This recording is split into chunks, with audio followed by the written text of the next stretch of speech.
নমস্কার, আমি সঞ্চয়িতা। জীবনের অনেকটা সময় পার করার পরে বুঝতে পারছি বা দেখতে পাচ্ছি, জানতে পারছি যে অর্থই মানুষের সম্মানের জিনিস।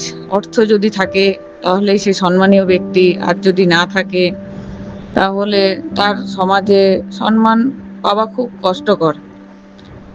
আগে জানতাম পড়াশোনা শিখলে, পড়াশোনা যারা জানে, শিক্ষিত মানুষদেরকে সম্মান করতে হয়, শিক্ষিত মানুষরা সম্মানীয় ব্যক্তি। কিন্তু যত দিন যাচ্ছে, যত সময় পার হচ্ছে, যত বয়স বাড়ছে, তত দেখতে পাচ্ছি যে না, শিক্ষা, শিক্ষিত মানুষটার কাছে যদি ঠিক মতো উপার্জনের রাস্তা না থাকে, মানে সে যদি সমাজে এক আর্থিকভাবে স্টেবল না থাকে, তাহলে সেই শিক্ষিত মানুষটির কোনো সম্মান থাকে না, কেউই তাকে সম্মান করে না। তাই বন্ধুরা, অনেক কিছু অভিজ্ঞতা হয়েছে, আরো হবে আশা করি। তো আমার কথা খারাপ লাগলে আমাকে ক্ষমা করবেন। ভালো থাকবেন, সুস্থ থাকবেন, আমার সাথে থাকবেন।